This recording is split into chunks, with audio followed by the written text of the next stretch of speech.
Don't mind the background. I was doing laundry. I found something to react to finally because I can never find nothing because nothing's like I don't even know. Whatever. I found something to react to, so we'll watch it and yeah, I'm gonna give my thoughts. All right, we'll watch the whole thing because it's only like 9 minutes, so watch the whole thing. Hayden Fontanet, Mr. Rojas, at the sentencing. Good morning. Are you Hayden Yes. Fontanet? And this is 25 DCCR 1759. Mr. Fontanet was previously in court, entered a plea of guilty to the first-degree felony offense of aggravated robbery. It was an unagreed plea. I've received the pre-sentence report. Have you both had an opportunity to review that report? We have, Your Honor. The state has, Judge. Are there any additions or corrections to the report? Not from the defense. Not from the state, Judge. And Mr. Coleman, you said you have a witness or some evidence. Actually, Judge, Mr. Rojas has graciously stipulated to the admission of the surveillance video from the convenience store in question. So I don't need to call my custodian record. With the court's permission, first of all, I'm offering states one. No, Judge. Make that states two because this one was the plea admonishment documentation, please. I'm offering states two. No objection. States two is admitted. Permission to publish, Judge. Yes, sir. Judge, I think that's all I wish to publish unless the court wants to see the entirety of the video. But I think that's enough. Any other evidence or witnesses? So, Judge, just brief argument if I may. Any other evidence or witnesses for Mr. Rojas? No, Your Honor, just like. Mr. Rojas, you may make argument first. Thank you, Judge. And obviously, after seeing that video, it makes what we're asking for harder to do.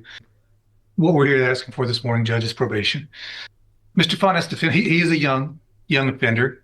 I know the court is tired of hearing the same. Asking for probation after doing an armed robbery, my man, I don't think that's going to slide your way. I'm not going to lie to you. But we'll see. Same story over and over, young guys with guns in here. He's got a limited criminal history. I believe this is his first felony. He's never been on any kind of felony supervision or felony probation. Unfortunately, he's just fallen into the same situation that we see so many other youthful offenders fall into. He's got no direction in life. He's very little support at home. Sees no way out of the situation that he's in, so he goes and decides to rob a store and get some money. Did the wrong thing. And if his story in the PSI is to be believable for what I believe is the right reason, he's trying to help his mom out at home, trying to pay some bills, keep the lights on. Certainly, there are better ways to go about doing that. And I hope that the time in jail has taught Mr. Fontanet that.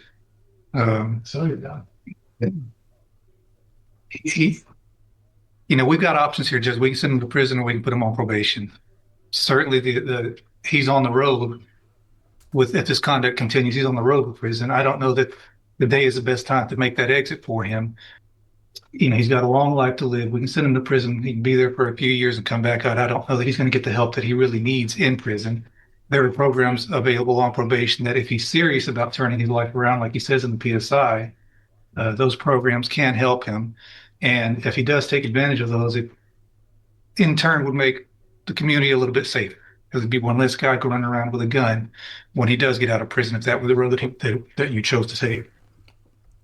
Plan on living at home with his mom. I think he has some younger siblings there. To his benefit, before he was even arrested, he started a GED.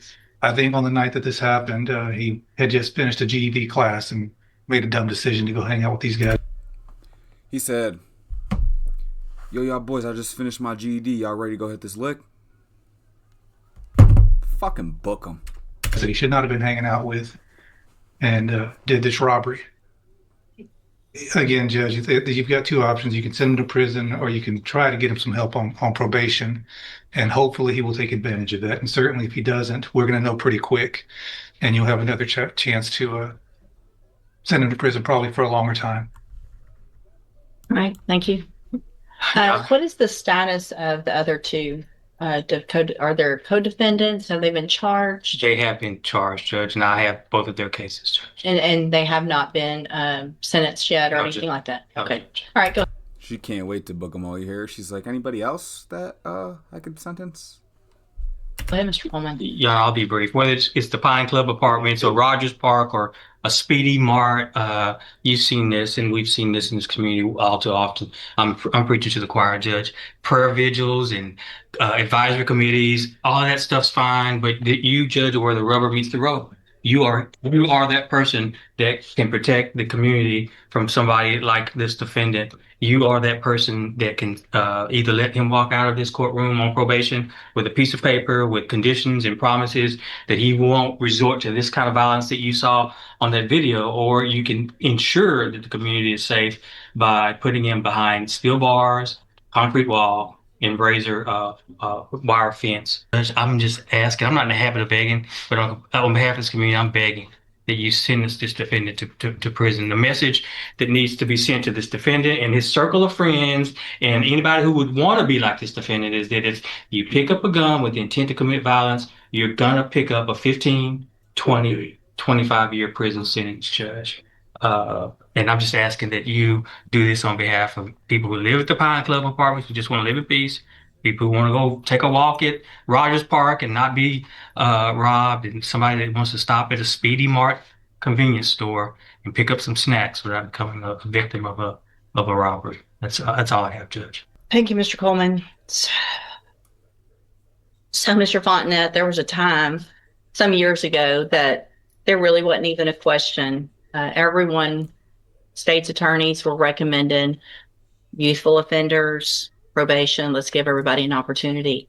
And things have just changed in such an incredibly dangerous way with young people doing what I just saw you do on that screen. I cannot imagine the fear that that person had that was working in that store, that he now has just trying to go to work, make a living, and go home. And he has 3 people come in and not just grab a little quick something and run out, but terrorize him for quite some time. Pulling him around, yanking him around, putting guns in his face, all 3 of you. I also, in addition to the PSI, get jail incident reports. And you apparently like to fight and jump people, which is what's been happening in the jail. So it makes it very difficult for me to go, oh, this is somebody that's going to get out and behave, who can follow the rules, because you can't even follow the rules in jail. And the pre-sentence report shows that you're a high risk level, which tells me that after they've looked at everything, that you don't have, unfortunately, a good likelihood of being successful if I were to put you on probation. And Mr. Coleman's right. We're tired of it. And there's got to be something done. So in cause number 25, DCCR 1759, I'm going to find that you entered your plea of guilty freely and voluntarily. I'm going to find sufficient evidence to find you guilty. And at this time, I'm going to find you guilty of aggravated robbery. I'm going to sentence you to a term of 25 years in the institutional division. And then you got his family in the background. He ain't do nothing. Holy fuck, though. I ain't gonna lie. They just whacked him.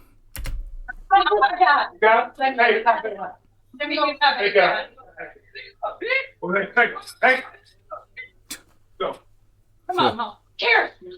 I'm going to sentence you to a term of 25 years in the institutional division of the Texas Department of Corrections. You will receive credit on that sentence for any time that you've been in custody that the law gives you the right to receive. I'm handing you the trial court certification. This was not an agreement. You have some rights to appeal. I have also handed you a written admonishment regarding your ineligibility to possess a firearm or ammunition. Because of the judgment entered against you, you're ineligible under Texas law to possess a firearm or ammunition. Possession of a firearm or ammunition could lead to charges against you. You can talk to Mr. Rojas about any questions you have about that. I am making an affirmative finding of a deadly weapon. Mr. Fontenette, I understand that this is harsh, and I know you believe this is harsh, but I think this is necessary. I hope that you go and you make things right. You can get out of prison. You're still going to be young, and you can make your life better. That's going to be up to you, okay? You can go back with the bailiff. That's what happens, bro. Play dumb games, win dumb prizes, man. I mean, you're sticking up a convenience store. How fucking broke are you? That's the shit I'm talking about, bro. Like, oh my god, bro. Yeah, you can't even defend him. Like, You're just harassing the local clerk, and you probably got away with fucking what? Probably $50 a piece. You probably split it 3 ways. So I'm saying, bro, if you're gonna risk 25 years of your life, bro, you better be hitting the fucking lotto. Not a store, bro. GG's for that guy. 25 years. Start banging them books, buddy.